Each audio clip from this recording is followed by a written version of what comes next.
Alhamdulillah Rabbil Alamin. Segala puji bagi Allah, Tuhan semesta alam. Dialah yang menciptakan segala sesuatu. Dialah yang memberikan segala fasilitas. Dialah yang menghidupkan. Dialah yang mematikan. Dan kepadanya kelak kita akan kembali. Wabihi nasta'in ala umurid dunya waddin. Dan hanya kepadanya kita meminta pertolongan dalam urusan dunia kita. Yang terkadang kita tersilaukan. Yang terkadang kita menghadapi permasalahan-permasalahan dunia yang seakan-akan kematian lebih baik daripada masalah tersebut. Maka kepada Allah kita meminta pertolongan. Dan begitu pula dalam menghadapi masalah-masalah agama yang kita tahu iman naik dan turun. Godaan-godaan untuk meninggalkan ketaatan tidak pernah berhenti. Dan syaitan tidak pernah tidur siang. Wassalatu wassalam ala sayyidil mursalin wa imamil muttaqin qaidil ghurril muhajjalin sayyidina wa maulana Muhammadin wa ala alihi wa ashabihi ajma'in. Ya Allah, semoga salawat dan salam, berkah dan nikmat senantiasa Engkau curahkan untuk hamba kekasih-Mu, untuk baginda Nabi kita Muhammad alaihi salatu wassalam, untuk keluarga beliau, untuk istri-istri beliau, untuk putra-putri beliau, dan untuk seluruh sahabat Nabi. Semoga Allah meridai kita bersama mereka. Amma ba'd. Ahibbati fillah. Hari ini ada yang bergembira karena kelahiran seorang yang dinanti-nanti. Di hari ini pula ada yang sedang akikah sebagai bentuk syukur kepada Allah Azza wa Jalla. Di hari ini ada banyak orang-orang yang tersenyum, bersukaria. Tapi di hari ini pula ada orang-orang yang menangis meneteskan air mata, bersedih ditinggal mati orang-orang yang dia cintai. Tapi itulah kehidupan. Yaumun laka wa yaumun alaik. Sehari untukmu bergembira, tapi sehari atasmu untuk bersedih. Allah tidak menjadikan dunia ini sebagai negeri untuk bersenang-senang. Tidak. Dunia adalah negeri yang terlaknat, yang terkutuk. Dan semuanya terkutuk di dalamnya. Kecuali zikrullah wa mawala. Kecuali orang yang mengingat Allah Azza wa Jal. Dan ketaatan kepada Allah. Wa alimun au muta'allim. Dan orang yang berilmu atau orang yang sedang belajar ilmu. Maka pada kesempatan kali ini kita akan membahas tentang menangis. Ya. Menangis karena sedih. Tertimpa musibah. Apa hukumnya? Bolehkah seorang menangis? Atau tidak boleh dia menangis? Apakah menangis itu bertentangan dengan perintah Allah untuk bersabar? Atau nangis itu bertingkat-tingkat dan ada yang diperbolehkan, ada yang dilarang? Kita perlu belajar. Nah, menangis adalah bawaan hati, perasaan yang sedang bersedih. Tapi ada orang yang bisa mengontrol kapan dia menangis dan kapan dia menahan tangisannya. Taib Al-Imam An-Nawawi rahimahullahu ta'ala dalam kitab Riyadhus Shalihin, beliau menyebutkan bab jawazil buka 'alal mayyit.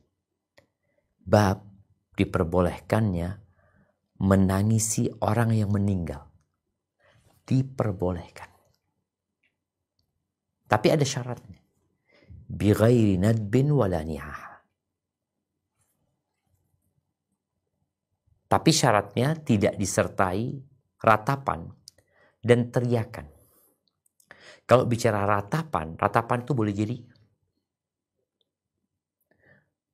menyebut-nyebut kebaikan orang itu. Mengatakan, ya Allah, orang yang baik telah pergi. Wahai orang yang dermawan.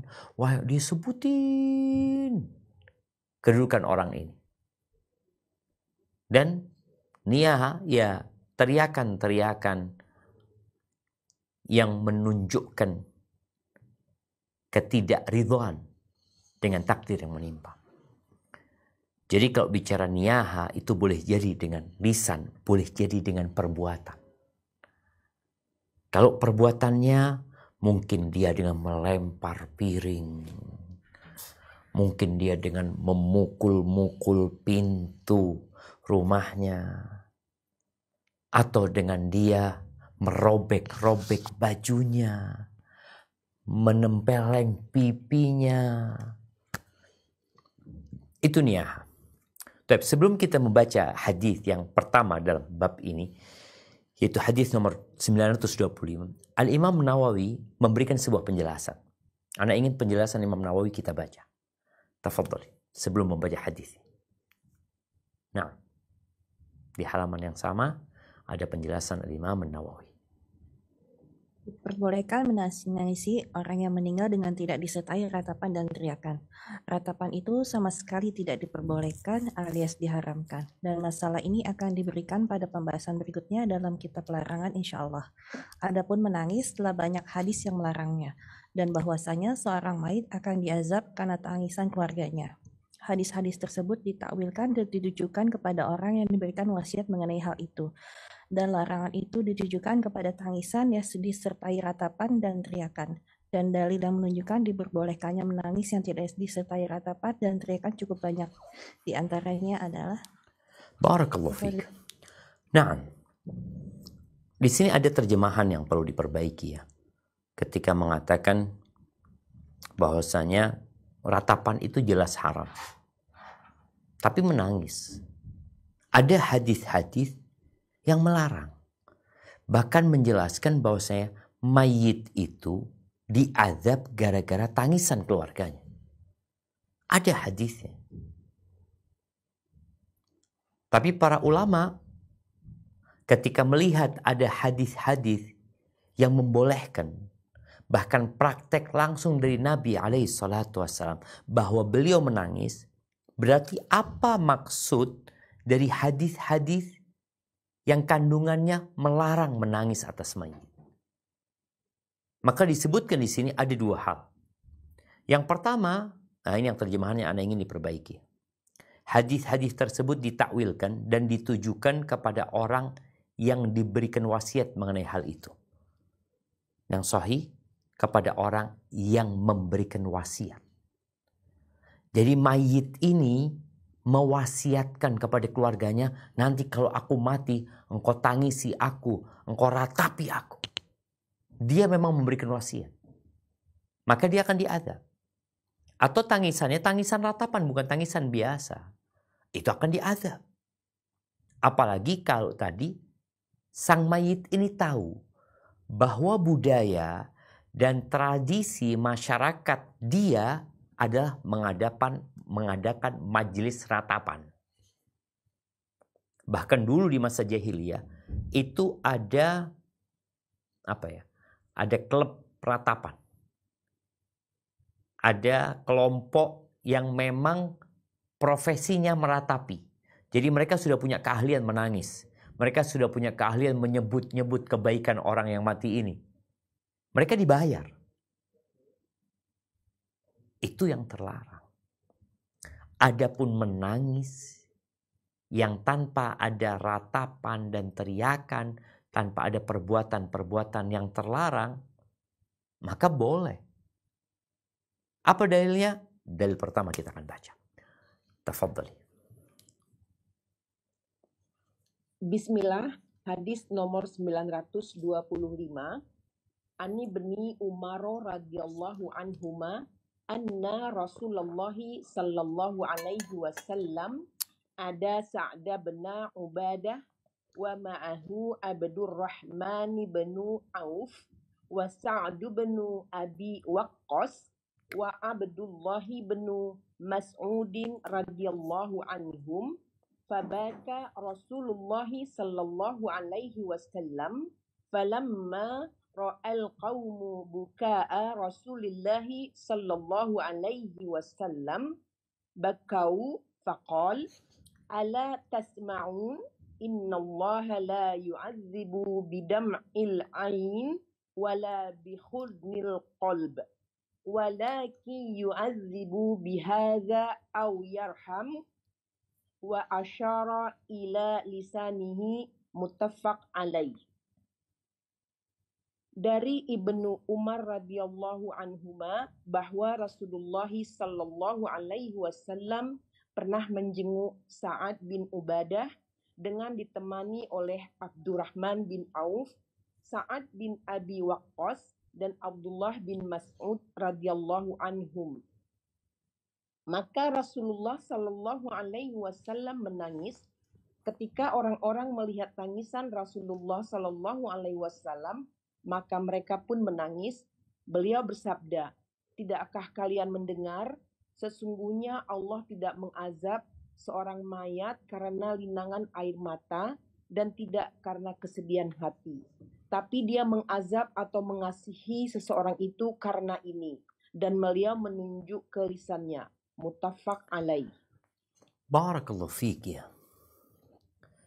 Dalil yang pertama adalah hadis Abdullah bin Umar.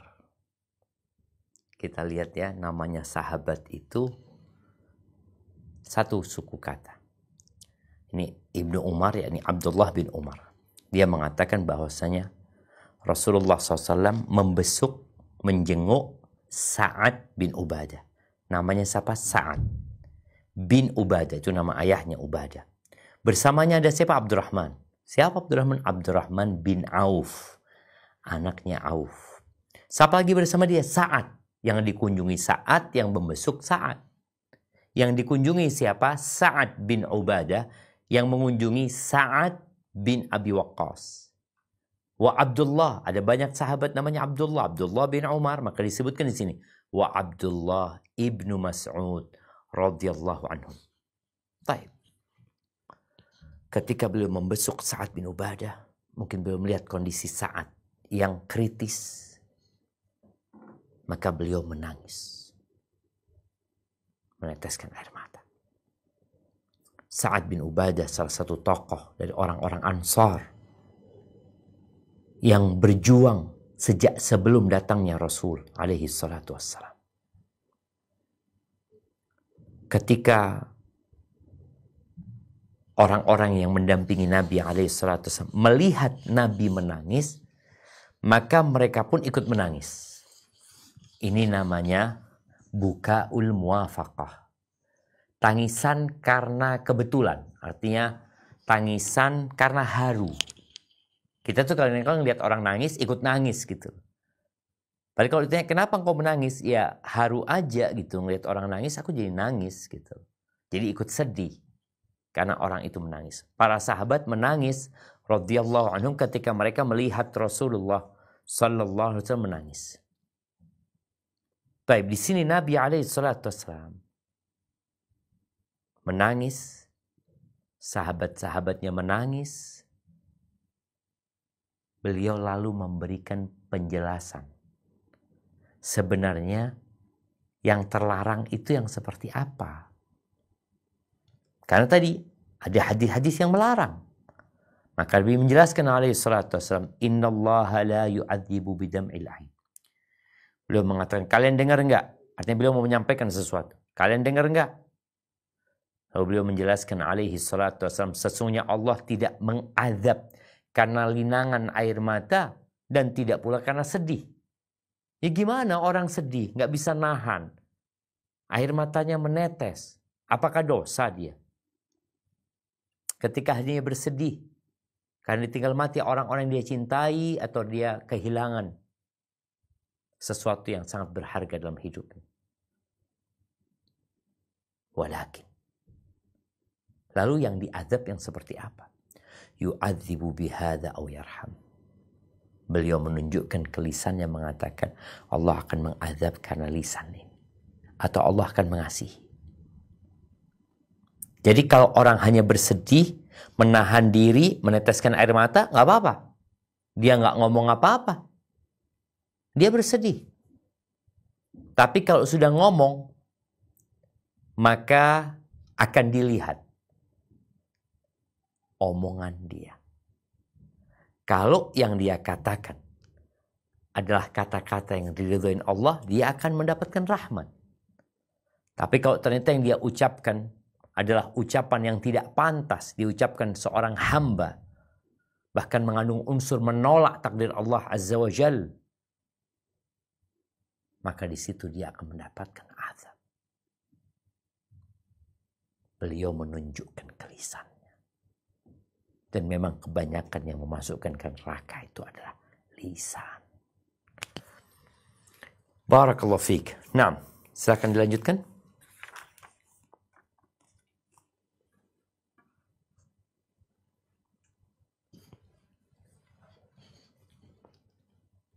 Bismillahirrahmanirrahim. Hadis nomor 926.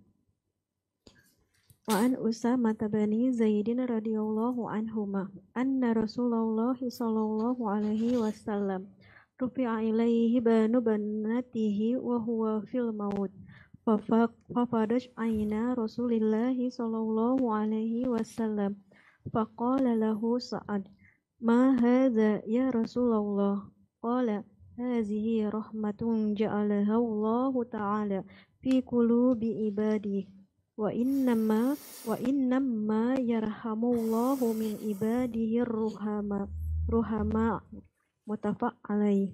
Dari Usamah bin Zaid radhiyallahu anhuma bahwa Rasulullah shallallahu alaihi wasallam pernah diberitahu keadaan cucunya yang tengah menghadapi kematian. Maka kedua mata Rasulullah shallallahu alaihi wasallam pun meneteskan air mata. Setelah itu Sa'ad bertanya, "Ya Rasulullah, air mata apakah ini?" Beliau menjawab, "Inilah rahmat yang ditempatkan oleh Allah yang Maha Tinggi di dalam hati hamba-hambanya. Sesungguhnya Allah mengasihi hamba-hambanya yang mempunyai rasa kasih sayang." Muttafaq alaih. Barakallahu fiik. Di hadis Usamah bin Zaid, ini hadis kedua dalam bab ini, radhiyallahu anhuma, bahwa Rasulullah SAW pernah diberitahu keadaan cucunya. Cucunya ini adalah anaknya Zainab, istrinya Abil As. Disebutkan anaknya namanya Ali ibn Abil As, ya. Putranya Zainab. Bagaimana di awal cerita disebutkan di hadis yang panjang bahwa Zainab radhiyallahu anha meminta Nabi alaihissalam untuk datang. Nabi tidak datang, Nabi ngutus orang. Tapi kemudian Zainab memaksa Nabi untuk datang. Seperti Zainab butuh ada yang menguatkan dia. Maka datanglah Rasul sallallahu alaihi wasallam. Diangkat nih. Diangkat kepada Nabi SAW. Anak putrinya, anaknya Zainab tadi. Dalam kondisi dia sedang mau mati. Fafadat aina. Air matanya banjir. Jadi orang sebelum menangis itu biasanya berkaca-kaca dulu. Setelah memenuhi kelopak matanya itu air, maka air itu akan banjir dan turun. Menangis Nabi SAW. Faqala lahu Sa'ad. Dikatakan Sa'ad di sana Sa'ad bin Abi Waqqas.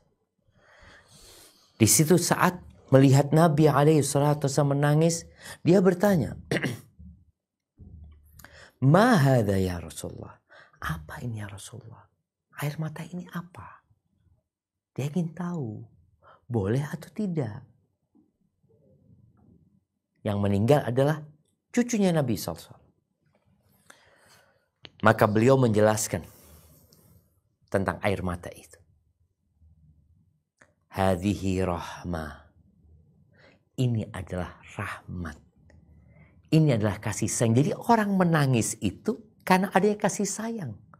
Makanya ada orang yang keras hatinya, nggak bisa nangis dia. Ana ingat dengan seseorang yang pernah berangkat haji dulu. Dia cerita, Ustaz, ana ini nggak pernah nangis, Ustaz. Nggak pernah nangis. Ana nangis sekali karena kecewa. Dia itu seorang aparatur negara. Dia itu seharusnya sudah naik jabatannya, tapi atasannya itu nunda-nunda terus. Sampai akhirnya dia naik jabatannya, kemudian dia dikasih kesempatan untuk berbicara, di situ dia nangis. Dia nggak pernah nangis. Di sini Nabi SAW menyebutkan hadhihi rahmah. Ja'alaha Allah fi qulubi ibadih. Allah jadikan di hati hamba-hambanya. Sehingga orang bisa menangis, bisa meneteskan air mata. Wa innama yarhamullah min ibadihi rahmah. Allah itu hanya mengasihi dari hamba-hambanya yang pengasih. Jadi orang yang bisa menangis itu ada kasih sayang di diri dia. Ketika dia bersedih melihat orang lain dalam kesedihan, melihat keluarganya sedih, apalagi ditinggal mati oleh orang-orang yang dia cintai, kemudian dia menangis, itu rahmat. Kalau sekedar air mata nggak apa-apa, yang penting dia nggak teriak-teriak, dia tidak meratapi, dia tidak sibuk menyebutkan kebaikan-kebaikan orang yang meninggal dunia. Enggak. Dia hanya menangis sedih, nggak apa-apa, itu kasih sayang. Yang nggak boleh meratapi, teriak-teriak, merusak dirinya, lempar apa, itu yang tidak diperbolehkan. Dan kita lihat ya, nggak ada yang kekal dan abadi. Semua bakal mati. Cucu Nabi SAW pun meninggal dunia. Anaknya Nabi, ini cucunya meninggal. Setelah berapa lama, Zainab yang meninggal dunia. Ibunya yang meninggal dunia. Sehingga kita tahu Nabi SAW ditinggal mati semua anaknya kecuali satu. Fatimah bintu Muhammadin sallallahu alaihi wasallam. Nah, kita lanjutkan.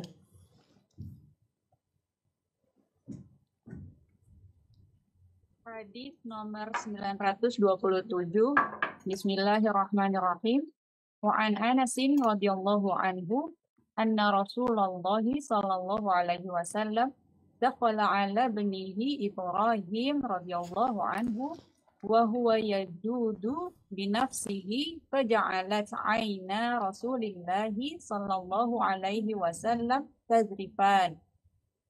Faqala lahu Abdurrahman ibn Auf wa anta ya Rasulullah. Faqal ya ibn Auf innaha rahmah. Thumma atba'aha bi ukhra.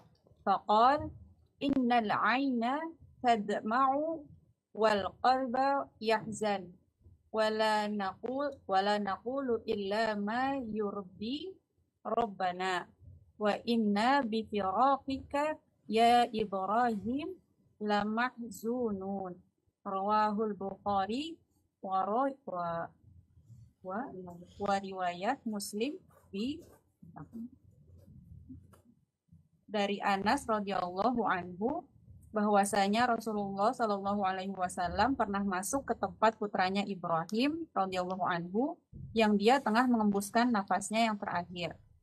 Tiba-tiba kedua mata Rasulullah Shallallahu alaihi wasallam meneteskan air mata. Lalu Abdurrahman bin Auf bertanya kepada beliau, "Engkau menangis wahai Rasulullah?" Beliau menjawab, "Wahai Ibnu Auf, sesungguhnya tangisan itu rahmat." Kemudian diikuti dengan air mata yang lain. Maka beliau bersabda, "Sesungguhnya mata itu menetes air mata dan hati itu bersedih. Dan kami tidak boleh mengucapkan kata-kata kecuali apa yang diridhoi oleh Rabb kami. Dan sesungguhnya kami merasa sangat sedih berpisah denganmu, wahai Ibrahim."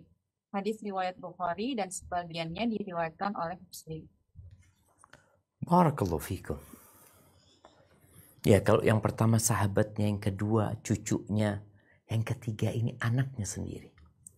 Jadi Rasulullah SAW, ya sebagai seorang ayah, beliau kepingin punya anak laki. Dan subhanallah di tahun ke-9,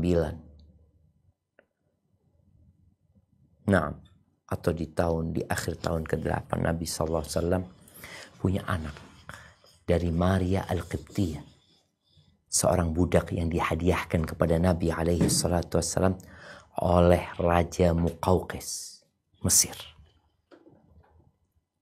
Maria ini hamil, melahirkan anak yang namanya Ibrahim. Nabi SAW begitu bergembiranya. Sebagai bentuk syukur beliau atas nikmat yang Allah berikan, beliau ceritakan kepada orang-orang di kota Madinah bahwa aku tadi malam dapat anak namanya Ibrahim. Aku kasih nama seperti nama kakekku, yakni Nabi Ibrahim alaihissalam. Bahagia sekali. Anak itu berumur 18 bulan di beberapa riwayat. Meninggal dunia. Di tahun ke-10 Hijriah. Bulannya sama dengan bulan kita sekarang ini. Di Jumadal Akhirah. Meninggal. Nabi SAW dikasih tahu bahwasanya Ibrahim ini sakit ya. Karena beliau sedang disusui di kampung lain. Maka beliau datang ke rumah ibu susunya ini. Beliau datang ke sana dan Ibrahim sedang mau meninggal dunia. Disebutkan sedang bergerak-gerak ya, seperti orang yang kesakitan ya. Disebutkan Nabi SAW juga menggendongnya. Nabi SAW melihat Ibrahim meninggal dunia, dicabut nyawanya. Di depan beliau, anak yang ditunggu-tunggu harus meninggal dunia. Maka mata Nabi SAW meneteskan air mata. Abdurrahman bin Auf bertanya, "Wa anta ya Rasulullah?" Engkau juga menangis ya Rasulullah? Rasulullah SAW menangis. Apakah menangis ketika ditimpa musibah itu terlarang? Enggak. Abdurrahman tanya, engkau juga menangis ya Rasulullah? Apa kata Nabi SAW? Ya ibn Auf, innaha rahmah. Ibn Auf, itu rahmat. Tangisan itu adalah kasih sayang. Thumma atba'aha bi ukhra. Faqala. Kemudian Nabi SAW berkata, innal aina tadma. Sesungguhnya mata itu meneteskan air. Wa innal qalba yahzan. Hati itu bersedih. Baik, berarti boleh bersedih, boleh. Menangis boleh. Tapi yang enggak boleh adalah mengucapkan ucapan atau melakukan perbuatan yang terlarang. Nabi SAW mengatakan, wala naqulu illa ma yurdi rabbana. Kita boleh menangis, tapi tidak boleh mengatakan perkataan kecuali yang diridhoin Allah Azza wa Jalla. Lalu beliau mengatakan, wa inna bi firaqika ya Ibrahim lamahzunun. Beliau mengatakan, dan sesungguhnya kami merasa sangat sedih berpisah denganmu wahai Ibrahim. Tapi itulah takdir Allah Azza wa Jalla. Jadi kalau ada jamaah yang ditinggal mati oleh anaknya, kemudian dia bersedih, ambillah pelajaran dari Nabi SAW. Beliau ditinggal mati oleh semua anaknya kecuali Fatimah. Ditinggal mati oleh putri-putrinya, Zainab, Ruqayyah, Ummu Kulthum. Itu semua 3 mati sebelum Nabi SAW wafat. Kemudian ditinggal mati oleh Abdullah, Al-Qasim, dan Ibrahim. Orang itu kalau menanti sesuatu, kemudian sesuatu itu pergi dan hilang, maka dia akan bersedih lebih. Tapi orang yang tidak menunggu, ya dia bersedih. Tapi nggak seperti orang yang telah menunggu dan menanti. Dan Nabi SAW nunggu itu Ibrahim. Kemudian dia harus pergi dan meninggal. Maka beliau dengan tegas mengatakan, wa inna bi firaqika ya Ibrahim lamahzunun. Kami ya dengan berpisah denganmu benar-benar bersedih hati. Taib, jadi bicara menangis, maka menangis itu diperbolehkan. Apabila tangisan itu kasih sayang, maka akan ada rahmat Allah Azza wa Jalla. Dan tangisan yang paling puncaknya yang seorang akan mendapatkan balasan terbesar adalah menangis karena takut kepada Allah Azza wa Jalla. Ada 2 mata yang tidak akan terkena api neraka. Ainun bakat min khasyatillah. Mata yang meneteskan air mata karena takut kepada Allah. Dan yang kedua, mata yang menjaga perbatasan negeri-negeri Islam. Dia terjaga, bangun, berjuang. Maka tugas kita nih sekarang yang mungkin nggak dapat meraih apa yang diraih oleh pejuang-pejuang zaman dulu, paling tidak kita menata hati. Menata hati kita untuk menjadi lebih baik. Untuk menerima takdir Allah Azza wa Jalla. Dan bahwasanya sejak 50.000 tahun sebelum penciptaan langit dan bumi, takdir itu sudah ditulis. Maka tugas kita menerima dan berusaha memohon kepada Allah agar dikasih yang terbaik. Barakallahu fiik. Kita sudah selesai dari pembahasan bab hukum menangis sebenarnya. Maka kita akan masuk ke bab nomor 154. Bab menyembunyikan sesuatu yang tidak baik yang dilihat dari seorang mayit. Kadang-kala orang itu merawat jenazah, memandikan jenazah, dia membungkus jenazah. Tahu-tahu dia melihat sesuatu yang tidak pantas. Atau sesuatu yang menunjukkan itu nggak baik di diri jenazah ini. Jangan cerita kepada siapa-siapa. Engkau tutupi. Udah selesai, orang itu udah meninggal dunia. Apa dalilnya? Hadis yang akan kita baca. Tafadhol. Hadis nomor 928. An Abi Rafi'in Aslama Maula Rasulillah sallallahu alaihi wasallam.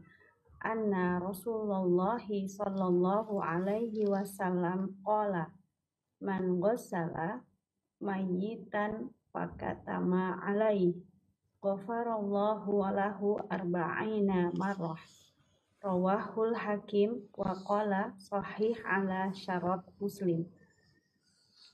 Dari Abu Rafi Aslam Maula, mantan hamba sahaya Rasulullah sallallahu alaihi wasallam, bahwasanya Rasulullah sallallahu alaihi wasallam bersabda, barang siapa yang memandikan seorang mayit lalu dia menyembunyikan rahasianya, niscaya Allah akan memberikan ampunan kepadanya sebanyak 40 kali. Diriwayatkan oleh Al-Hakim dan dia mengatakan hadis ini sahih dengan syarat Muslim. Barakallahu fikum. Taib, berkaitan dengan orang yang memandikan jenazah atau orang yang merawat jenazah. Kemudian dia melihat sesuatu yang tidak dilihat oleh orang di jenazah ini. Karena dia memandikan. Apabila dia menutupinya, maka Allah akan mengampuni dosa-dosa yang disebutkan di sini sebanyak 40 kali. Dan berkaitan dengan sesuatu yang tidak baik yang dilihat di diri mayit ini, ada yang memang aib bawaan lahir yang dia tutupi. Ketika dibuka bajunya, kelihatan aibnya orang ini. Maka nggak boleh dia menceritakan. Atau mayit ini berubah. Perubahan itu boleh jadi wajahnya menghitam umpamanya. Atau sebagian orang dirubah wajahnya menjadi seperti babi. Sebagaimana Syekhul Islam menceritakan bahwasanya ada orang-orang Syiah, Rafidhah ya, ketika meninggal itu, ya dirubah wajahnya seperti babi. Mungkin saja. Taib. Apabila kondisi itu sebagai kondisi yang menunjukkan tanda su'ul khatimah, dan kita tidak perlu menyampaikannya kepada orang, nggak perlu sampaikan. Tapi kalau di situ ada pelajaran buat orang, dengan harapan orang-orang itu mengambil pelajaran darinya, lain lagi ceritanya. Tapi kalau orang itu mati husnul khatimah, baik matinya, maka silahkan diceritakan. Tapi yang berkaitan dengan tanda atau aib yang ada di dirinya, maka hendaklah kita berusaha untuk tidak menceritakannya kepada siapapun sebagai bentuk amanah ya, amanah kita. Makanya orang yang memandikan jenazah itu orang-orang yang amanah, yang kalau bisa tadi dia tidak cerita kemana-mana tentang apa yang dia lihat. Hadza wallahu a'lam bissawab.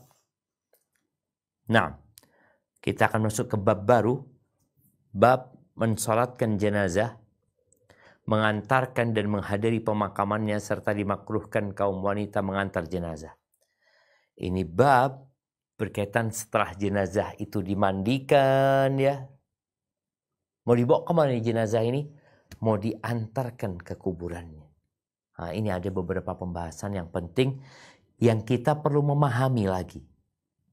Kalau kita lihat, Al-Imam Nawawi berpendapat dimakruhkan wanita ikut mengantar jenazah. Orang sedang sibuk mengangkat jenazah, menguburkan jenazah. Ini perempuan-perempuan kalau datang ngapain? Nggak ngapa-ngapain dia. Nanti setelah dimakamkan dia mau ziarah, tafadhol. Baik, kita akan baca hadisnya, tafadhol. Bismillahirrahmanirrahim. Hadis nomor 929. An Abi Hurairah radhiyallahu anhu qala Rasulullah sallallahu alaihi wasallam man syahidal janazata hatta yusalla 'alaiha falahu qirat wa man syahidaha hatta tudfan falahu qiratan qila wa mal qiratan qala mislul jabalainil azimain muttafaq alaihi. Dari Abu Hurairah radhiyallahu anhu, dia bertutur Rasulullah sallallahu alaihi wasallam bersabda, siapa yang ikut menyaksikan jenazah sampai disolatkan, maka baginya 1 qirot. Dan barang siapa menyaksikan jenazah sampai dimakamkan, maka baginya 2 qirot. Ada yang bertanya, apakah 2 qirot itu? Beliau menjawab, seperti 2 gunung yang besar. Muttafaq alaih. Barakallahu fikum.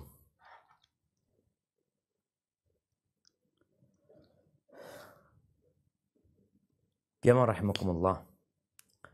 Mengetahui fadilah sebuah amalan itu akan membuat kita ringan untuk mengamalkan. Tapi ketika seorang tidak tahu dengan fadilah, dengan keutamaan sebuah perbuatan, maka dia biasanya akan malas. Maka pentingnya kita belajar itu agar kita termotivasi sendiri. Ketika kita membaca hadis ini, kita akan termotivasi untuk sholat jenazah, untuk mengantarkan jenazah. Nabi SAW mengatakan, man syahidal janazah hatta yusalla alaiha. Barang siapa yang menyaksikan jenazah sampai disolatin. Artinya dia sudah hadir di tempat mayit itu, kemudian dia menyaksikan itu jenazah sampai disolatin. Apakah orang yang mensolatin jenazah di masjid tanpa hadir di rumahnya juga akan mendapatkan fadilah ini? Ini mahallul khilaf bainal ulama, dan Syekh Al-Utsaimin mengatakan, ya, dia tetap akan dapat walaupun hanya sholat saja. Dan barang siapa yang menyaksikan sampai dikuburkan. Ada orang yang sampai disolati saja. Dia datang di rumahnya, kemudian dia bawa jenazah ke masjid, dia sholatin, kemudian setelah itu dia pamit pulang. Tidak ikut sampai ke kuburan. Maka kalau yang pertama, dia akan mendapatkan 1 qirat. Kalau dia, barang siapa yang menyaksikan jenazah sampai disolati, maka dia dapat 1 qirat. Kalau dia mensolatin plus mengantarkan jenazah ke kuburan, sampai jenazah itu dimakamkan, maka dia akan mendapatkan qiratan, 2 qirat. Ketika Nabi SAW ditanya qirat itu seperti apa, maka kata beliau SAW, mithlul jabalaini azimain, seperti 2 gunung yang besar. Di riwayat lain seperti gunung Uhud, jemaah. Kita akan lanjutkan membaca hadis yang sesudahnya. Tafadhal. Bismillahirrahmanirrahim. Hadis nomor 930. Wa anhu anna Rasulullah sallallahu alaihi wasallam qala man ittaba'a janazata muslimin imanan wa ihtisaban wa kana ma'ahu hatta yusalla 'alaiha wa yufrawa min dafniha fa innahu yarji'u minal ajri biqirataini kullu qiratin mithlu Uhud wa man shalla 'alaiha thumma raja'a qabla an tudana fa innahu yarji'u biqirat. Rawahul Bukhari. Dari Abu Hurairah bahwa Rasulullah Shallallahu Alaihi Wasallam bersabda, barang siapa mengantarkan jenazah orang muslim dengan penuh keimanan dan pengharapan pahala dari Allah, dan dia selalu menungguinya sampai jenazah itu disolatkan dan selesai dimakamkan, maka sesungguhnya dia akan pulang dengan membawa pahala 2 qirot, yang masing-masing qirot sebesar gunung Uhud. Dan barang siapa mensolatkannya dan kemudian pulang sebelum dimakamkan, maka sesungguhnya dia pulang dengan membawa 1 qirot. Hadis riwayat Al-Bukhari. Masya Allah.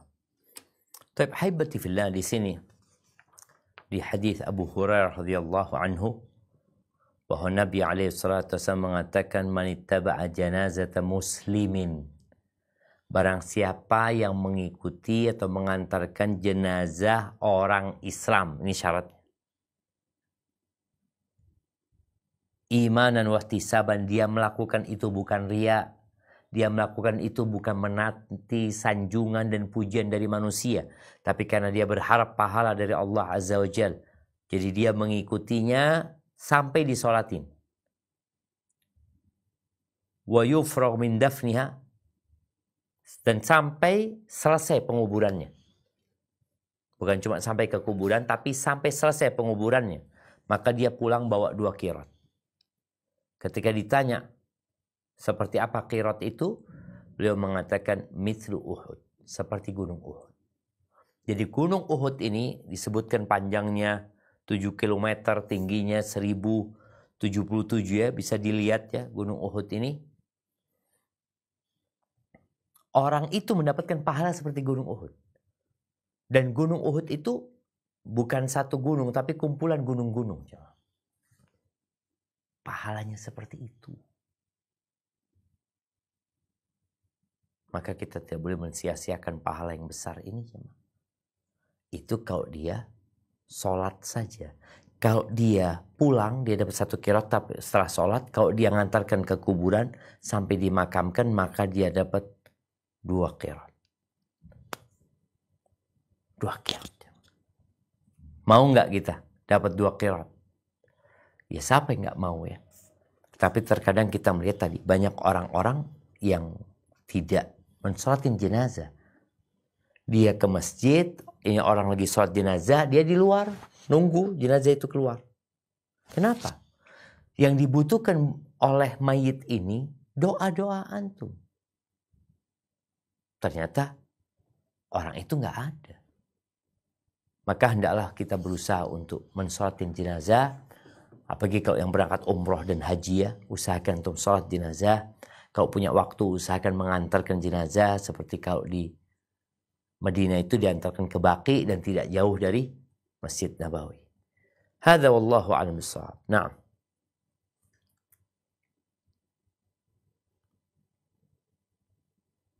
Bismillah. Hadis ke-931. Wa an Ummi Athiyyah radhiyallahu anha qalat nuhina an ittiba'il janaiz wa lam yu'zam 'alaina wattafaqun 'alayh wa ma'nahu wa lam yushaddad fi an-nahyi kama yusaddadu fil muharramat. Dari Ummu Athiyyah radhiyallahu anha berkata, kami dilarang untuk mengantarkan jenazah, tapi tidak dilarang keras. Muttafaqun 'alayh. Artinya, larangan tidak keras seperti kerasnya larangan haram. Barakallahu fikum. Di sini, setelah kita mendengar keutamaan mensolatin jenazah dan mengantarkan jenazah sampai di kuburan, bagaimana dengan wanita? Maka di sini Ummu Athiyyah radhiyallahu anha menyebutkan bahwa kita dilarang untuk mengikuti jenazah. Walam yu'zam alaina, tapi larangan itu nggak ditegaskan sama Nabi SAW. Artinya nggak haram gitu loh. Tapi makruh Makanya sebagian ulama mengatakan makruh, dan Imam Nawawi termasuk yang mengatakan makruh. Yang terlarang gitu ya. Kita dilarang mengikuti jenazah ke kuburan buat para wanita, tapi tidak sampai tingkatan haram. Terus dapat pahala. Dilarang kalau dapat pahala. Yang nggak dapat pahala. Kalau ditinggalkan, makruh itu sebuah amalan. Kalau dikerjakan nggak apa-apa, kalau ditinggalkan dia merugi sebenarnya. Dan orang itu kalau berpikir cerdas nggak mau dia rugi. Orang dia berangkat ke kuburan harapannya mendapatkan pahala besar, kalau dikatakan rugi. Maka hendaklah orang-orang, bagi para wanita khususnya, yang kita masih lihat di negeri kita, mereka ikut mengantarkan jenazah, jangan. Engkau kalau berharap pahala, nggak ada pahala buat engkau mengantarkan jenazah. Apalagi kalau mengatakan makruh. Yang ada kalau engkau nggak ikut, engkau di rumah engkau dapat pahala. Tapi kalau ikut, ya udah. Engkau sebenarnya dilarang, tapi engkau maksa ikut, ya engkau ikut ke kuburan, tapi nggak dapat pahala. Dan ahibati fillah, kadangkala perempuan-perempuan ikut mengantarkan jenazah hanya menjadi fitnah di sana. Sebagian ulama, kalau tadi Imam Nawawi berpendapat makruh, sebagian ulama berpendapat haram. Nggak boleh perempuan ikut mengantarkan jenazah.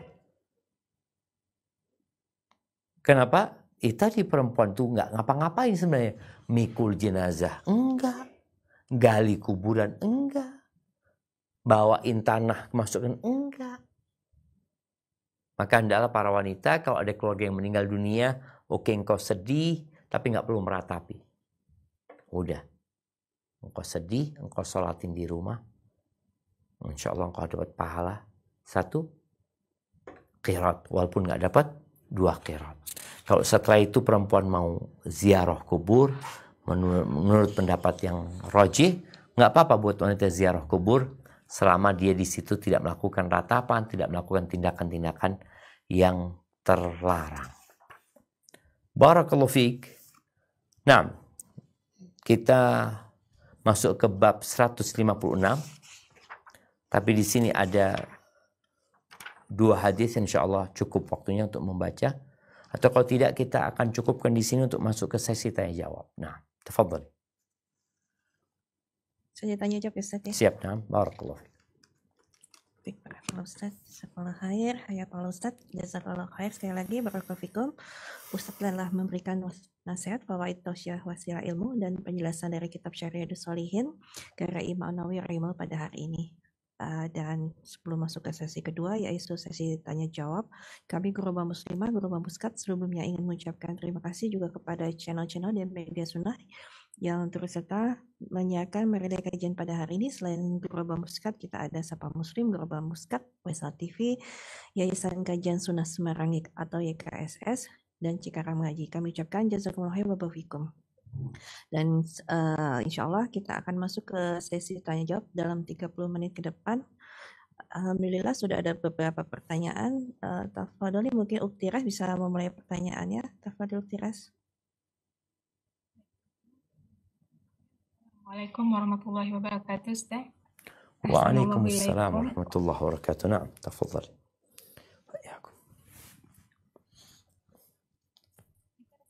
Seseorang sakit, namun sebenarnya belum jatuh ke kondisi koma, tapi membutuhkan bantuan pernapasan di mana selang langsung dimasukkan ke tenggorokannya. Sepertinya agar tidak sakit, pasien tersebut diberikan obat tidur yang kuat sehingga kalaupun masih bisa bangun ketika dipanggil hanya beberapa detik saja. Apakah pasien ini masih wajib untuk sholat, Ustadz? Dan apakah ada kewajiban muqadah jika akhirnya kondisinya membaik? Bagaimana cara muqadah jika kondisi ini terjadi sampai berhari-hari? Masya Allah, barakallahu fikum. Naam, ahibati fillah. Berkaitan dengan orang yang ditidurkan karena memang dalam kondisi sakit parah yang dia harus kondisikan agar tidak semakin parah. Kalau ternyata dia masih sadar, artinya dia memang ditidurkan, tapi dia sadar. Maka dia ketika bangun dari tidurnya, dia wajib sholat. Karena orang yang tidur itu, kalau bangun ya dia sholat. Sholat yang dia tinggalkan, dia sholat. Mamanya tadi, contohnya dia ditidurkan. Dia tidur, nanti bangun. Mungkin dia bisa bangun pas waktu isya. Dia bangun. Dari subuh nih gak sholat nih. Subuh, zuhur, asar, isya dia bangun. Maka dia harus mengqadha. Karena dia tidur. Tapi kalau dia tidur sampai tidak sadar, kemudian berhari-hari dia tidak sadar, maka wallahu alam yang dia qadha adalah sebagian ulama berpendapat sehari yang dia tinggalkan atau 3 hari yang dia tinggalkan saja. Yang sebelumnya dia tidak perlu mengqadhanya. Jadi hitungannya hitungan orang tidur. Orang tidur itu paling lama berapa lama sih? Yang dia bangun itulah yang kemudian dia qadha, dihitung waktu tidurnya yang memungkinkan orang itu tidur kemudian bangun. Hadza wallahu a'lam bishawab. Mungkin bisa ditanyakan kepada ustadz lainnya yang berkaitan dengan urusan ini. Barakallahu fiik. Baik, barakallahu Ustaz. Tafadhali mungkin masih ada pertanyaan dari Sentul. Tafadhali Sentul bisa mengambil pertanyaan pada Ustaz secara langsung.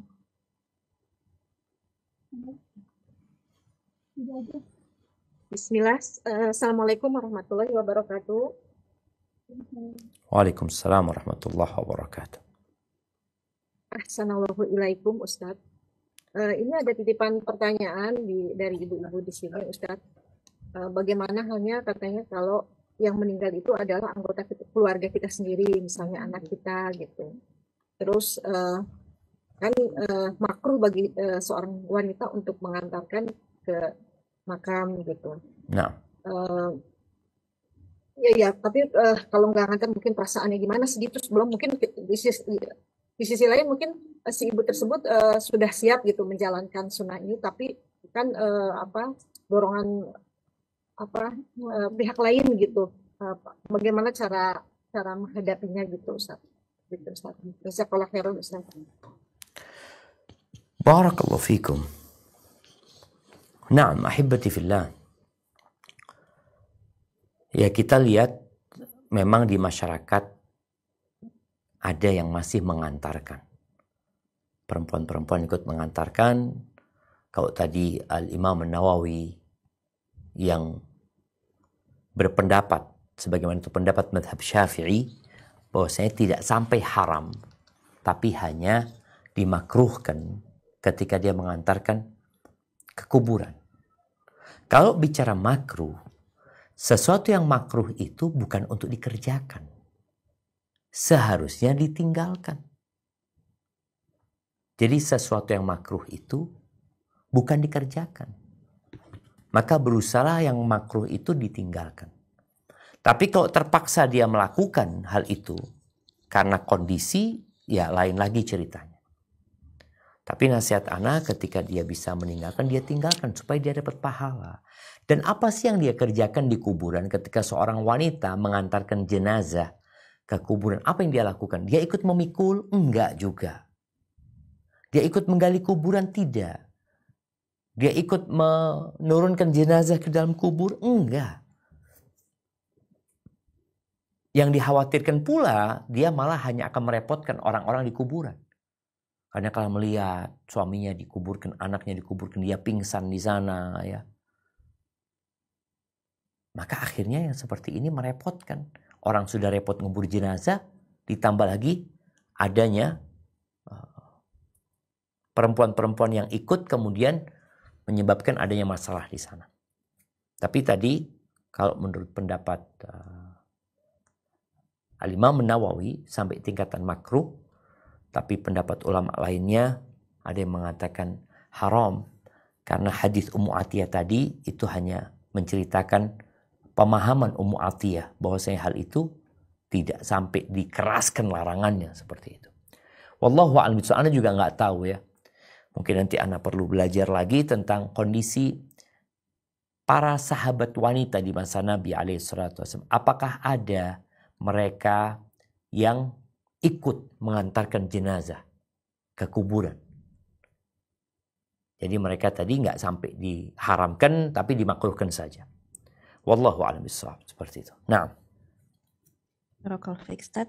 Yang sudah ada resen Uni Ida, Fadli Uni Ida bisa langsung bertanya kepada Ustaz.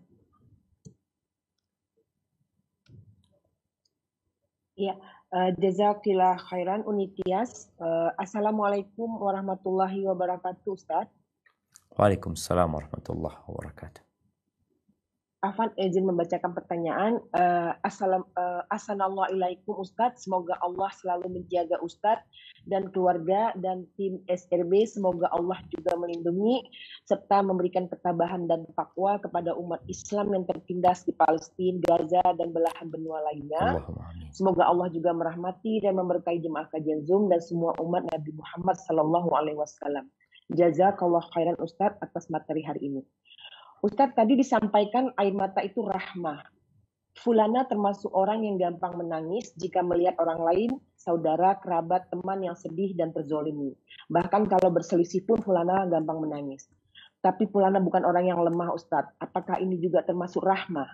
Di lain hal, ketika berdoa, Fulana jarang menangis, Ustadz. Sesekali menangis ketika merasa takut akan kehilangan, pada saat itu suami yang sakit, dan ketika orang tua meninggal.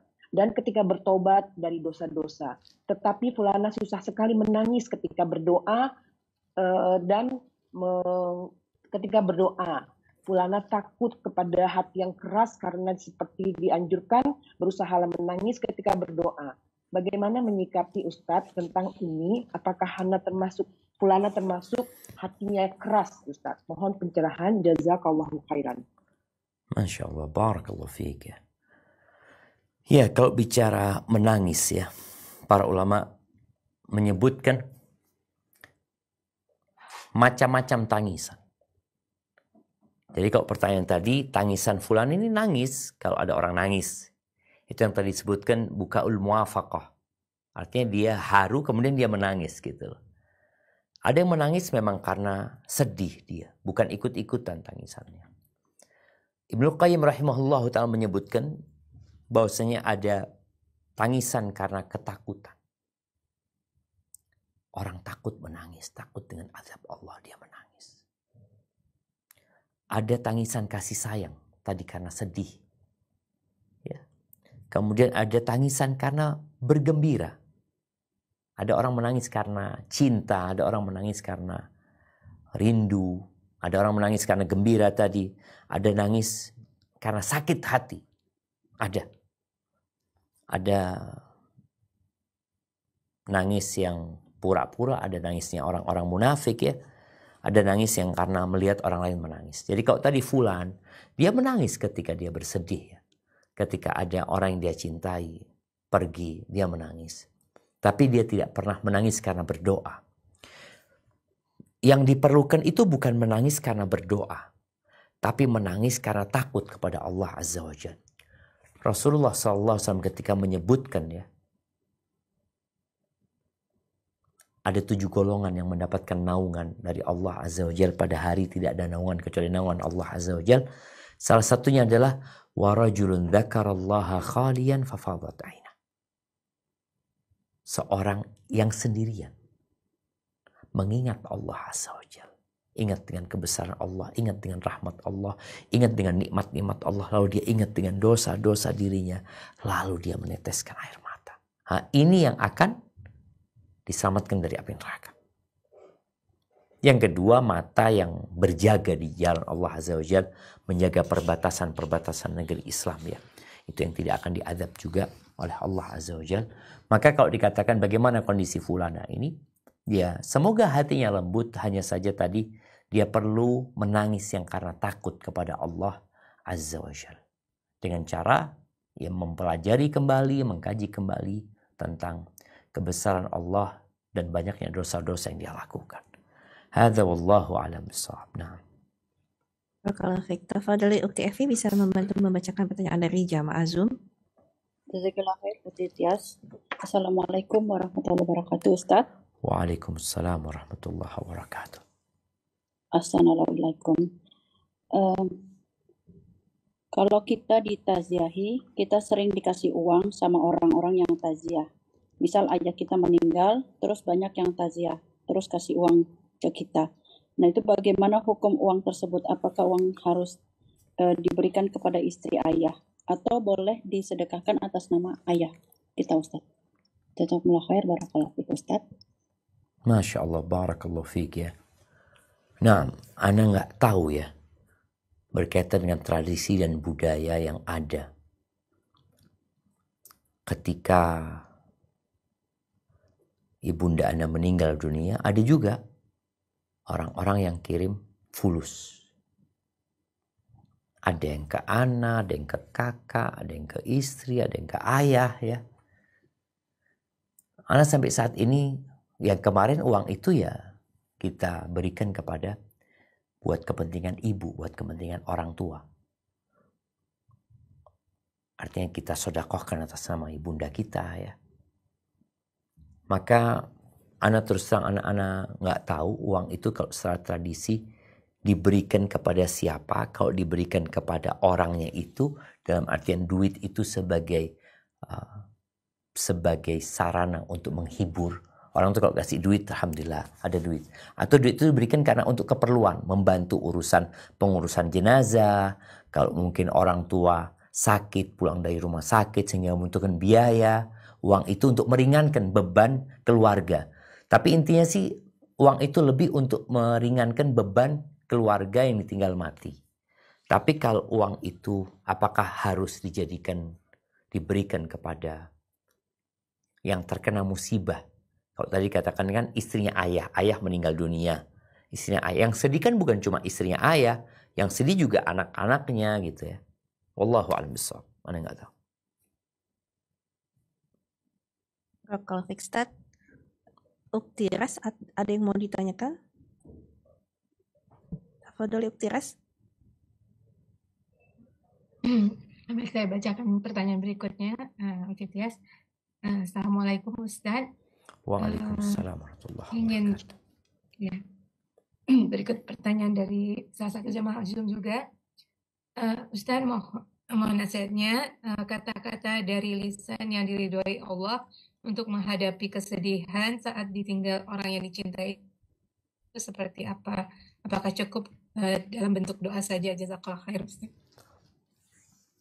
Nah, kalau bicara apa yang perlu kita sampaikan kepada orang yang sedang bersedih ketika kita takziah terhadap orang-orang yang sedang mendapatkan musibah.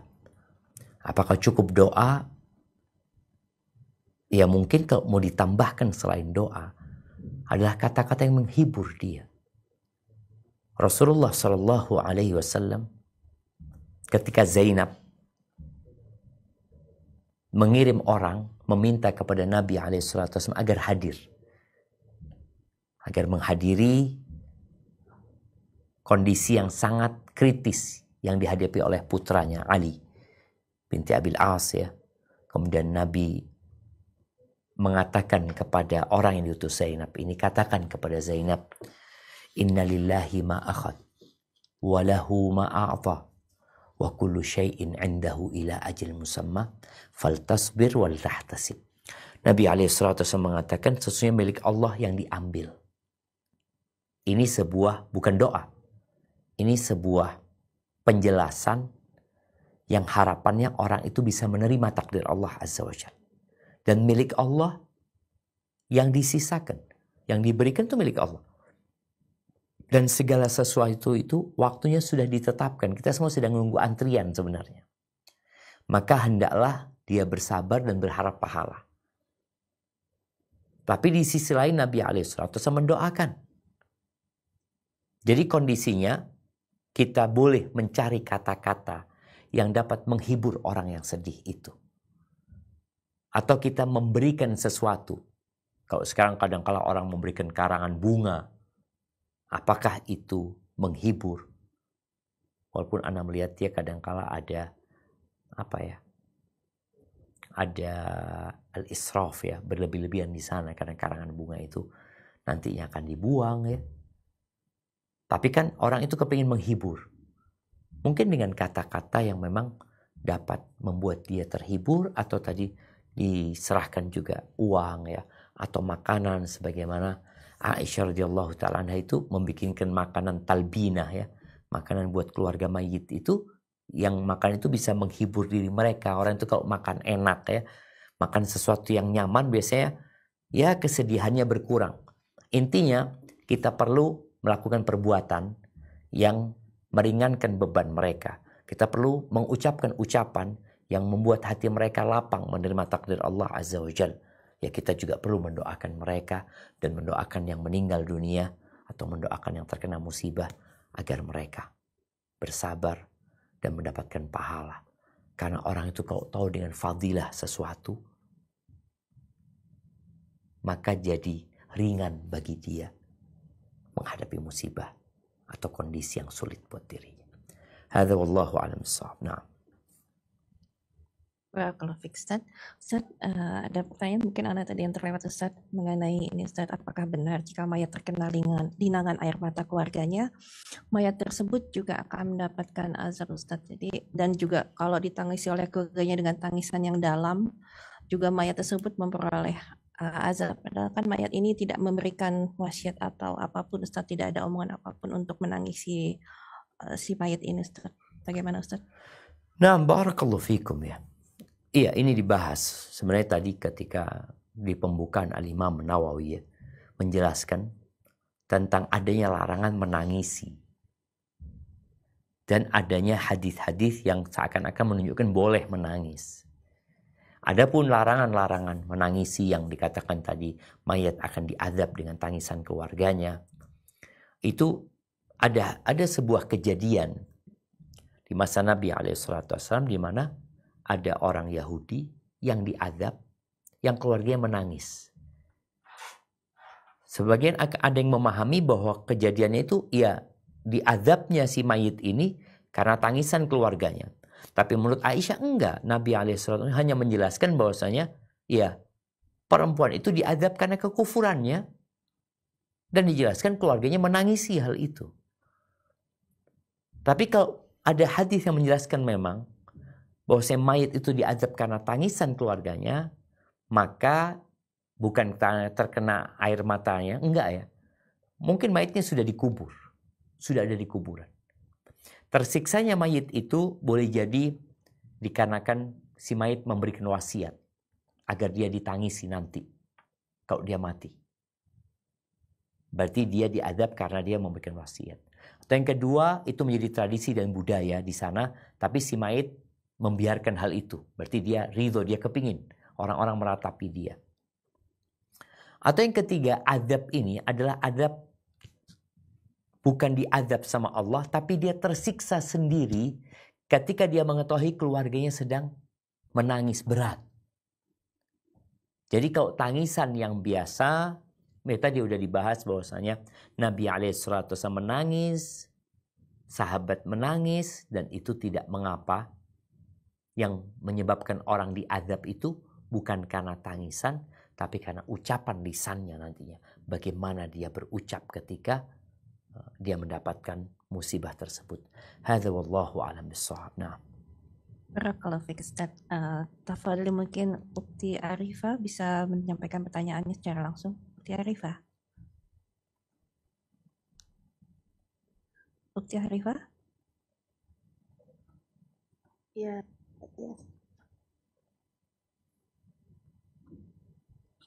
Assalamualaikum warahmatullahi wabarakatuh, Ustaz. Waalaikumsalam warahmatullahi wabarakatuh.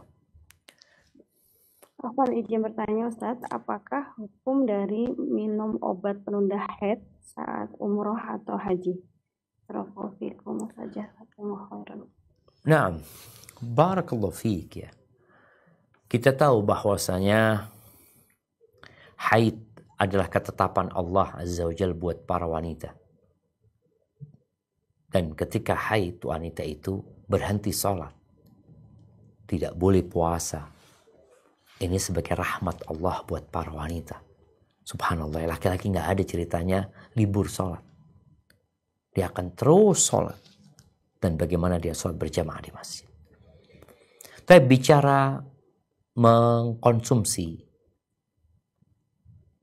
tadi pil penunda haid ya, apakah diperbolehkan atau tidak? Para ulama membahas hal itu. Pembahasan pertama berkaitan dengan apakah itu membahayakan dia atau tidak. Kalau itu berbahaya terhadap dirinya, maka tidak boleh. Tapi kalau nggak membahayakan dan ada kebutuhan, ini kan seharusnya itu membahayakan. Sesuatu yang melawan sunnatullah ya, itu akan ada efek sampingnya. Tapi kalau itu dilakukan tidak selalu dan ada kebutuhan. Kebutuhannya apa? Kebutuhannya adalah bagaimana dia bisa melaksanakan ibadah umroh atau haji dengan sempurna. Karena dalam rangkaian ibadah itu ada waktu, tempat, dan kegiatan yang harus dilakukan dalam kondisi suci dari haid. Ketika dia haid, dia nggak boleh melakukan hal itu. Seperti tawaf umpamanya. Maka nggak apa-apa dia mengkonsumsi pil penunda haid tadi dengan harapan dia bisa melaksanakan ibadahnya sempurna. Setelah itu dia pulang. Tapi bukan dia kemudian merasa aku mau sholat. Umpamanya nggak mau berhenti aku sholat. Hanya minum pil penunda haid. Sebulan ini nggak datang bulan. Bulan kedua nggak datang bulan. Ya dia bisa sholat full umpamanya seperti itu. Maka itu akan membahayakan dirinya. Tapi kalau sekali-kali karena kondisi dan tuntutan, semoga nggak apa-apa ya. Hadza wallahu a'lam bishawab. Nah. Baik Ustaz, tafadhali, mungkin Sentul masih ada pertanyaan yang ingin ditanyakan? Bisa mengajukan pertanyaan kepada Ustaz secara langsung.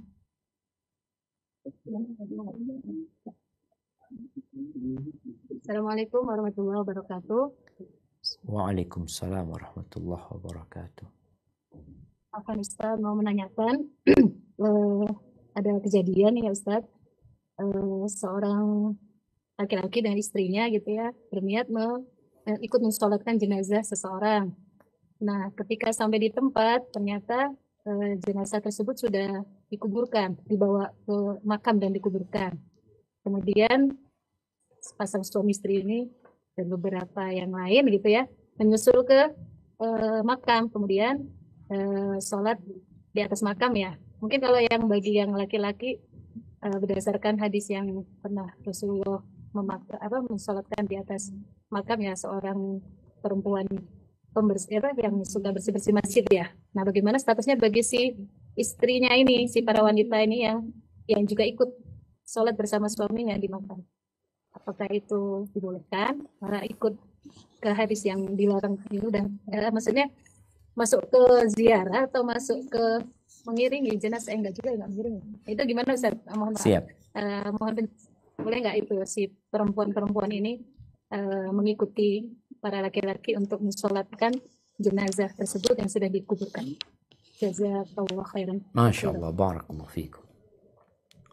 Nah, ahibati fillah. Sebenarnya kembali kepada hukum sholat jenazah itu. Hukum melaksanakan sholat jenazah itu disyariatkan. Baik untuk laki-laki atau untuk wanita. Dua-duanya disyariatkan melaksanakan sholat jenazah. Kalau tadi wanita ini mau mensolatkan jenazah sama suaminya, tapi ternyata sampai sana sudah dibawa ke kuburan. Lalu dia berangkat sama suaminya ke kuburan. Di sana mungkin ada orang yang memang yang sama-sama telat. Akhirnya dia mensolatin dan perempuan berada di saf pertama mensolatin. Wallahu a'lam ya. Mungkin boleh-boleh saja. Tapi karena mungkin yang ditanyakan, ini kan bukan nggak normal Ustaz. Normalnya kan nyolatin di rumah, normalnya nyolatin di masjid.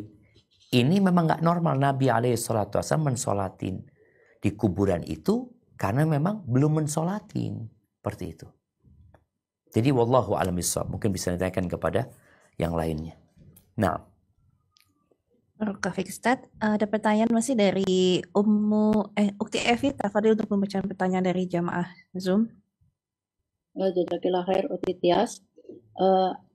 Assalamualaikum warahmatullahi wabarakatuh. Ustaz, ini ada titipan pertanyaan dari Waalaikumsalam warahmatullahi wabarakatuh. Nah.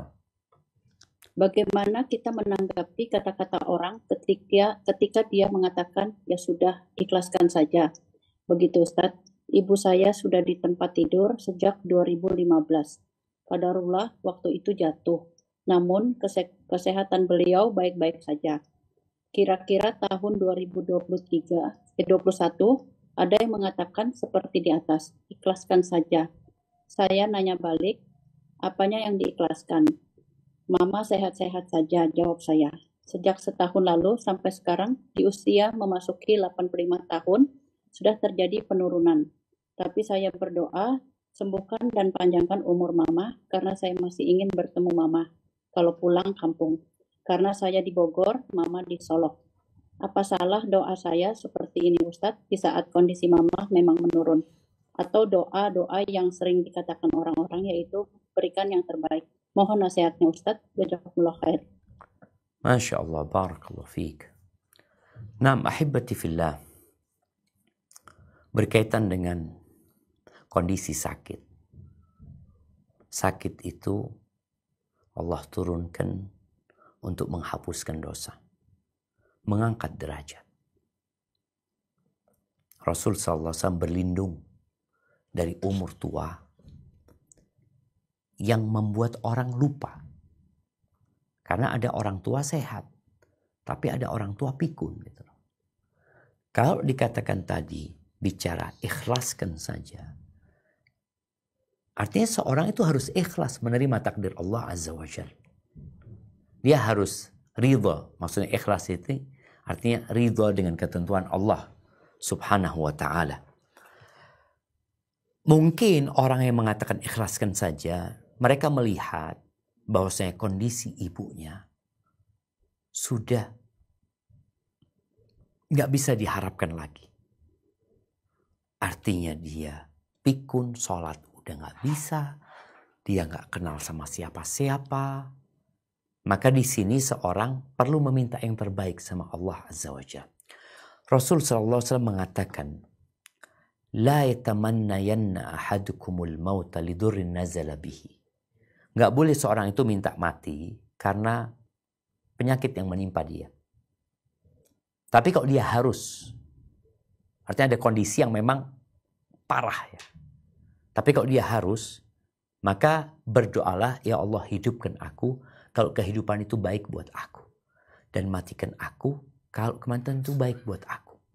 Nah, sekarang kan berkaitan dengan orang tuanya. Kalau tadi umpamanya sang anak ada di Bogor ya. Ana nggak paham yang merawat ibunya siapa. Si anak ini cuma kepingin ketemu sama ibunya saja ketika pulang kampung. Siapa yang merawat ibundanya? Sang anak berdoa hanya untuk ketemu. Seharusnya dia berdoa agar dia bisa berbakti sama ibundanya. Bukan cuma ketemu. Berarti kan anak ini memikirkan dirinya. Bukan memikirkan orang tuanya. Dia memikirkan keuntungan dirinya, tidak memikirkan keuntungan orang tuanya. Jadi nasihat anak, gak apa-apa kok mau mendoakan semoga orang tua dikasih sehat. Apa tujuannya? Tujuannya sehat itu apa? Tujuannya kasih sehat supaya bisa beribadah kepada Allah. Karena sebaik-baiknya manusia adalah yang panjang umurnya dan baik amalannya. Bagaimana dia mendapatkan orang tua ini bisa tambah banyak amalannya. Dan dia dapat berbakti kepada orang tuanya. Tapi kalau tujuannya hanya sekadar ingin ketemu, Anda rasa kurang baik isi doanya. Maka doakan dengan niatan panjang umurnya orang tua, dikasih sehat orang tuanya, agar dapat terus beribadah kepada Allah, dan engkau sebagai anak terus dapat berbakti kepada orang tua. Hadza wallahu a'lam bissawab. Nah. Perfect, Ustaz.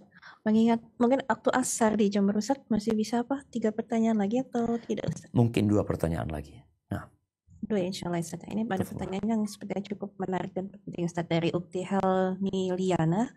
Pertanyaannya, Assalamualaikum, Ana izin bertanya. Ana bekerja sebagai perawat di ruang ICU yang sering menghadapi kematian pasien. Bagaimana Ana memberikan pemahaman kepada keluarga yang berteriak dan meratapi kematian keluarganya agar bisa menenangkan tanpa menyinggung perasaan? Jazakallahu khair, Ustaz. Demikian pertanyaannya, Ustaz. Barakallahu fiik. Naam, ahibati fillah. Iman ya.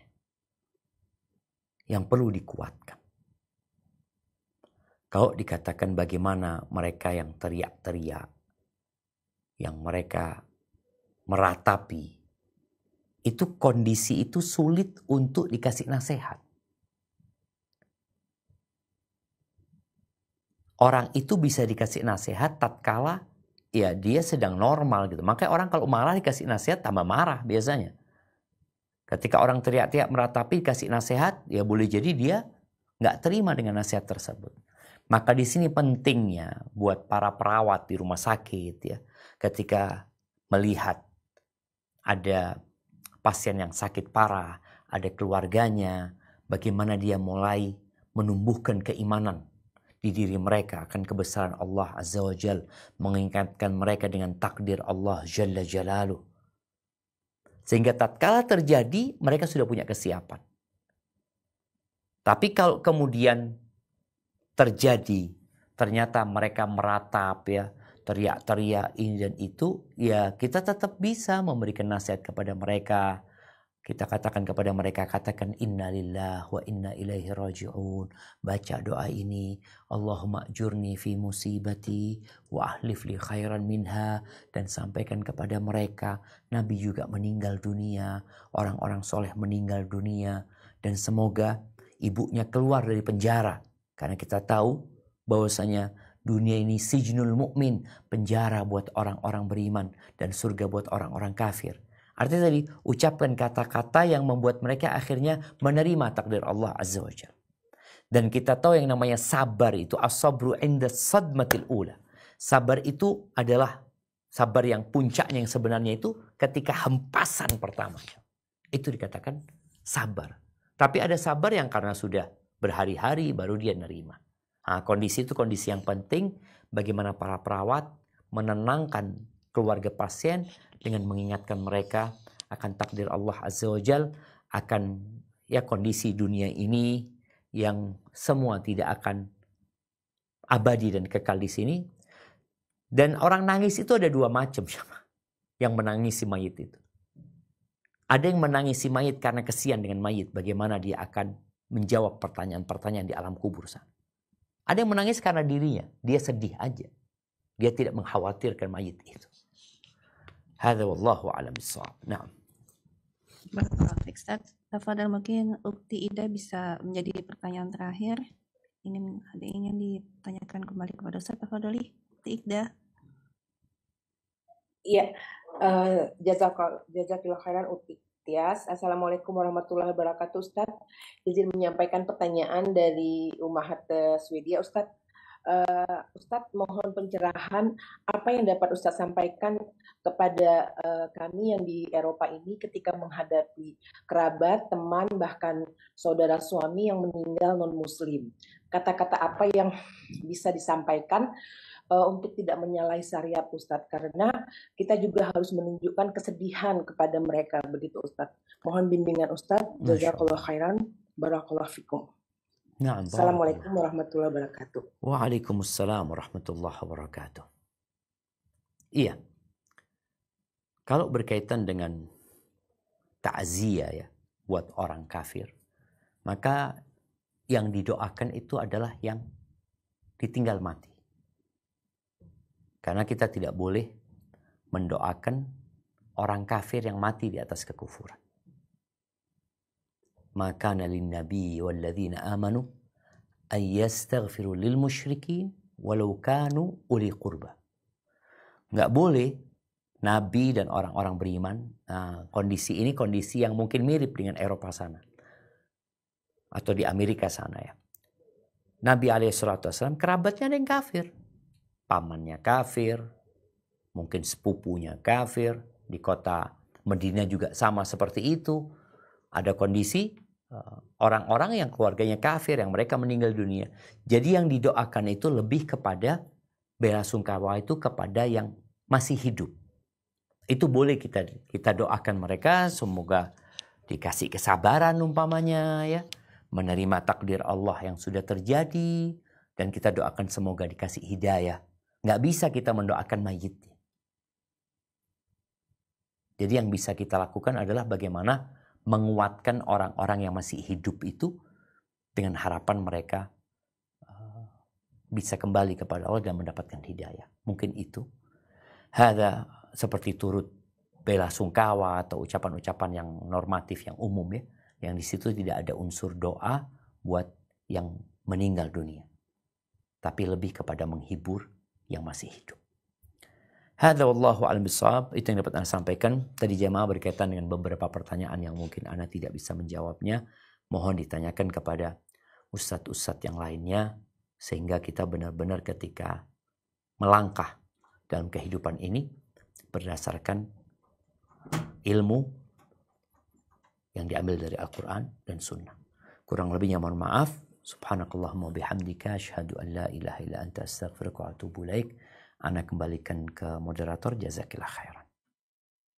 Jazakumullah khair barakallahu Ustaz. Alhamdulillah ala ni'mati tatimmu shalihat. Segala puji bagi Allah Azza wa Jalla yang dengan nikmat-Nya segala kebaikan amal saleh menjadi sempurna. Dalam berakhir kajian hari ini kami Guru Bamuskat, Guru Muslimah mengucapkan jazakumullah khair wa barakatuh atas partisipasi di kajian kali ini, baik yang mengikuti secara online Zoom dan juga offline, dan juga terutama untuk jamaah yang sudah berpartisipasi dan bertanya. Semoga Allah Subhanahu wa taala memberikan ridhonya melalui pertanyaan antuna agar bisa memberikan ilmu manfaat dan diamalkan juga bagi yang lain ikut serta mendengarkan sebagai amalan pemberat untuk antuna kelak insyaallah. Amin Allahumma amin.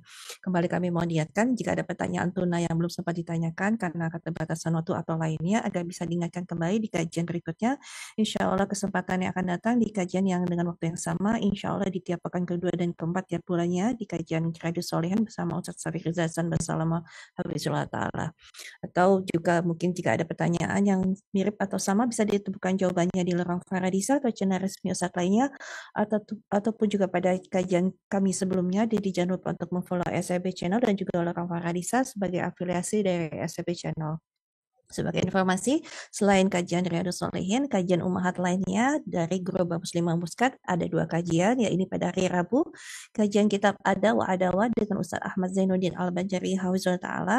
Bergantian pekan dengan kajian tersebut adalah kajian kitab Umdatul Mar'ah atau 100 hadis landasan hukum wanita khusus ummahat, insya Allah pada hari Rabu bersama Ustaz Rizal Yuliar Putrananda Hafizahullah Ta'ala. Sekaligus kami mengajak untuk esok Rabu pagi insya Allah pukul 10.30 atau 7.30 Jastim Muskat untuk bisa mengikuti kajian bersama Ustaz Ahmad Zainuddin Al-Banjari meneruskan kitab dan dengan judul Haramnya Zina dan Wajib Menjaga Kemaluan, kajian bagian kedua. Lalu kajian keluarga yakni bersama Ustadz Firanda Adijah Hafizahullah Ta'ala yakni Syarah Kitab Syamil Muhammadiyah di tiap hari Jumat pukul 13.30 waktu Indonesia Barat. Lalu kajian keluarga lainnya Kitab Sifat Puasa Nabi SAW bersama Ustadz Mustafa Adarini Hafizahullah Ta'ala pada Selasa malam per 2 pekanan insyaAllah. Dan jika ada pertanyaan seputar muamalah atau fikih atau lainnya juga bisa ditanyakan pada kajian-kajian yang lebih berkesesuaian dengan tema-tema tersebut. Dan juga untuk informasi waktu dan detail waktunya bisa disimak melalui platform digital seperti YouTube, Meta Platform Guru Muskat atau Guru Muslimah Muskat. Jadi jangan lupa untuk mendaftar, mengikuti, menyukai dan membagikan media sosial kami tersebut, dan juga untuk menekan tombol pengingat agar terupdate dengan kajian-kajian lainnya insya Allah berfaedah. Dan sekali lagi mohon maaf dibuka untuk segala kesalahan, kekurangan pada penyelenggaraan kajian. Jazakumullah khair barakallahu fikum. Assalamualaikum insyaallah. Wassalamualaikum warahmatullahi wabarakatuh. Waalaikumsalam.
subscribe channel Marhaban TV. Ikuti akun sosial media Marhaban TV, siaran Telegram, grup WhatsApp. Yuk berdakwah bersama kami, dukung operasional dakwah dan sosial kami, raih pahala jariah yang terus mengalir sampai hari kiamat. Jazakumullahu khairan.